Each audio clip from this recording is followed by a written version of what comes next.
Shalom, berjumpa kembali dengan channel Klavo Sukacita.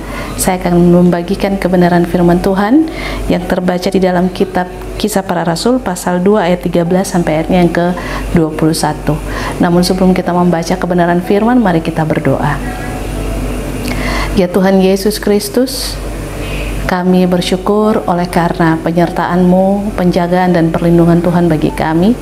Kami bersyukur oleh karena Engkau terus memperlengkapi kami dengan kuasa Roh-Mu Kudus, sehingga kami dimampukan untuk tetap terus berkarya, untuk tetap terus hidup dan memuliakan nama Tuhan, untuk tetap terus menjalani aktivitas kami, tetapi pun juga untuk tetap percaya dan dimampukan untuk tetap melihat kuasa, kasih dan anugerah Tuhan yang tak pernah berkesudahan di sepanjang perjalanan kehidupan kami. Saat ini kami akan mendengar kebenaran firman dan juga membacanya. Tuntun kami ya Tuhan, supaya firman Tuhan terus tersingkap bagi kami untuk senantiasa meneguhkan dan mengokohkan kami dalam menapaki hari hidup kami. Terpujilah nama-Mu Kristus, firman yang hidup. Amin. Sekali lagi bacaan kita terbaca di dalam kitab Kisah Para Rasul pasal 2 ayat 13 sampai ayatnya yang ke-21. Tetapi orang lain menyindir, mereka sedang mabuk oleh anggur manis. Maka bangkitlah Petrus berdiri dengan ke-11 rasul itu, dan dengan suara nyaring ia berkata kepada mereka, "Hai kamu orang Yahudi dan kamu semua yang tinggal di Yerusalem, ketahuilah dan camkanlah perkataanku ini. Orang-orang ini tidak mabuk seperti yang kamu sangka, karena hari baru pukul 9. Tetapi itulah yang difirmankan Allah dengan perantaraan Nabi Yoel akan terjadi pada hari-hari terakhir. Demikianlah firman Allah, bahwa aku akan mencurahkan rohku ke atas semua manusia. Maka anak-anakmu laki-laki dan perempuan akan bernubuat, dan teruna-terunamu akan mendapat penglihatan-penglihatan, dan orang-orangmu yang tua akan mendapat mimpi. Juga ke atas hamba-hambaku laki-laki dan perempuan akan kucurahkan rohku pada hari-hari itu, dan mereka akan bernubuat.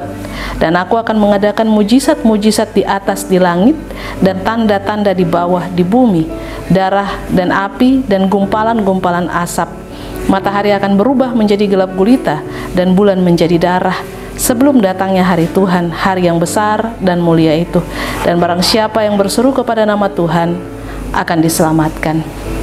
Demikian firman Tuhan. Dikatakan berbahagia adalah setiap kita yang sudah membaca, mendengar, merenungkan, dan melakukan firman di dalam kehidupan setiap hari.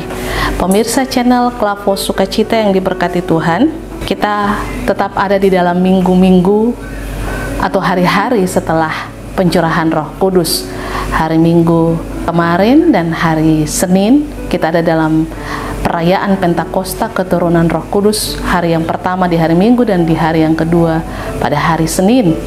Dan di dalam 2 hari di mana kita ada dan beribadah, kita pun terus merasakan dan terus memaknai karya Tuhan yang besar dalam kehidupan kita melalui kehidupan Yesus Kristus ketika Ia datang ke dalam dunia dan sampai melalui kematian, kebangkitan dan kenaikannya ke sorga. Lalu kemudian Ia mengutus Roh Kudus untuk menolong, untuk menghibur, untuk menguatkan, untuk meneguhkan, untuk mengokohkan, untuk membimbing setiap orang yang percaya kepadanya dalam menjalani kehidupan di dunia ini.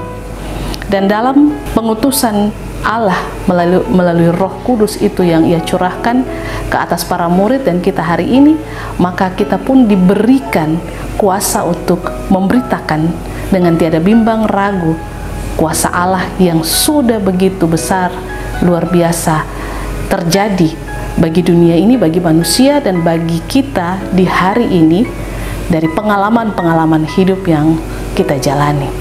Kita kembali melihat bacaan kita bahwa di dalam kitab Kisah Para Rasul, mulai pada pasal 2 secara khusus pada ayatnya yang pertama sampai ayatnya yang ke-13 berbicara tentang Pentakosta, berbicara tentang bagaimana Allah mencurahkan kuasa Roh Kudus itu, dan nampak kuasa itu yang digambarkan di dalam kitab Kisah Para Rasul pasal 2 ayat 1 dan sampai pada ayatnya yang ke-12.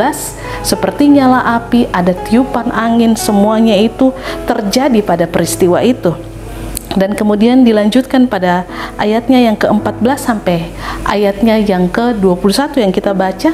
setelah proses itu terjadi, maka para murid yang diperintahkan Yesus sebelum dia terangkat ke sorga untuk tidak kemana-mana dan tetap harus tinggal di Yerusalem, mereka pun mulai berbicara dengan bahasa-bahasa orang-orang yang sedang berkumpul pada saat itu di Yerusalem, sehingga banyak yang bilang mereka mabuk oleh anggur dan kata-kata yang lain, tapi juga ada yang tercengang dan terkagum tentang apa yang mereka saksikan, sebab mereka tahu bahwa mereka ini, para murid ini adalah orang-orang dari Galilea, dan sebagai orang-orang dari Galilea, mereka juga memahami bahwa murid-murid ini juga adalah orang-orang yang tidak terlalu terpelajar, yang punya latar belakang sebagai nelayan, sehingga mereka menjadi heran, mereka terkagum, tapi juga ada yang mengejek tentang apa yang sudah dialami oleh para murid melalui proses pencurahan Roh Kudus ini.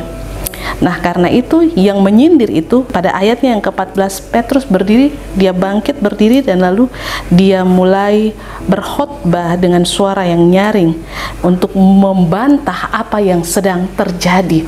Justru pada khotbah Rasul Petrus ini dia kemudian menyampaikan tentang apa yang sudah dinubuatkan di dalam kitab Yoel, secara khusus kitab Yoel pasal 2 ayat 28 sampai ayatnya yang ke-32. Kalau kita baca di sana tentang apa yang dikatakan oleh Rasul Petrus itu pada ayatnya yang ke-16 sampai pada ayatnya yang ke-21 yang menjadi bacaan kita ini Rasul Petrus dia mengutip dari apa yang tertulis di dalam kitab Yoel pasal 2 ayat 28 sampai ayatnya yang ke-32. Itu berarti bahwa apa yang terjadi dalam hari Pentakosta yang disaksikan oleh banyak orang itu sesungguhnya sudah dinubuatkan beribu-ribu tahun yang lalu. Dan karena itu, atas apa yang terjadi melalui pencurahan Roh Kudus yang dialami oleh para murid dengan berkata-kata dengan bahasa-bahasa yang dipahami oleh setiap orang yang berbeda-beda suku dan bahasa mereka di tempat itu, kemudian menjadikan mereka yang tadinya tercengang-cengang dan lalu kemudian mendengar apa yang disampaikan oleh Rasul Petrus tentang apa yang telah terjadi di dalam kitab Yoel beberapa ribu tahun yang lalu dan yang telah dinubuatkan oleh Nabi Yoel itu sedang terjadi pada hari pencurahan Roh Kudus. Karena itu Petrus menyampaikan secara lantang kepada semua orang tentang apa yang terjadi hari itu pada pencurahan Roh Kudus.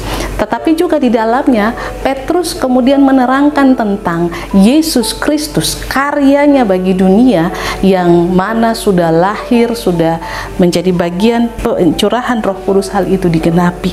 Dan karena itu Rasul Petrus menyampaikan kepada semua orang bahwa apa yang terjadi hari ini itu bukan karena mabuk anggur, sebab hari masih pagi, baru jam 9 pagi, dan tentu itu bukan menjadi kebiasaan orang-orang pada zaman itu untuk minum suatu minuman yang beralkohol atau minum anggur pada waktu pagi hari. Pemirsa channel Klavo Sukacita yang diberkati Tuhan, karya Roh Kudus menggerakkan para murid sehingga mereka yang tadinya ada dalam ketakutan menyembunyikan diri, tetapi kemudian setelah Roh Kudus itu turun atas mereka, maka mereka pun bergerak, mereka keluar dari tempat mereka dan lalu kemudian mereka mulai berkata-kata tentang firman itu kepada semua orang dengan bahasa-bahasa orang-orang yang ada pada saat itu di Yerusalem. Artinya bahwa Roh Kudus membuat mereka tidak lagi takut, tidak lagi khawatir, mereka tidak lagi bersembunyi, tetapi mereka dengan penuh keberanian mewartakan tentang Kristus. Ini menjadi sebuah gambaran bagi kita pada hari ini. Ketika kuasa Roh Kudus bekerja dalam diri kita, maka kita jangan membiarkan diri kita untuk tetap diam atau membiarkan kehidupan kita untuk tidak melakukan sesuatu.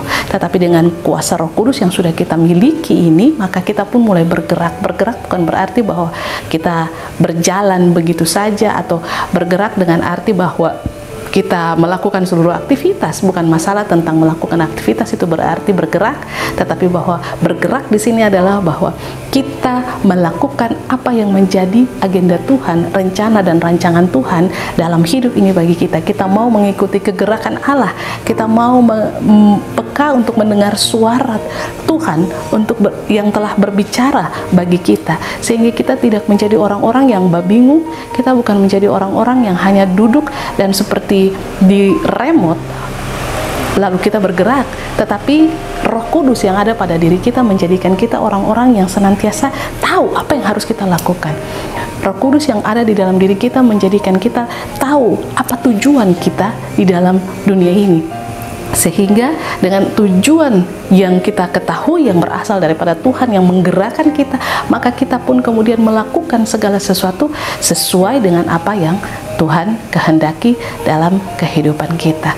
Oleh sebab itu, jangan batasi karya Roh Kudus dengan segala kemalasan kita, ketidakpedulian kita, ataupun batasi kuasa Roh Kudus dengan segala keinginan, hawa nafsu, dan kedagingan kita, sehingga akhirnya roh itu menjadi padam dalam diri kita. Kita sudah menerimanya, terus bergelora dalam hidup kita dengan cara kita terus mewartakannya lewat seluruh kehidupan kita, karya kita, pelayanan kita, melalui segala hal yang kita lakukan dalam kehidupan kita sesuai dengan kehendak Tuhan.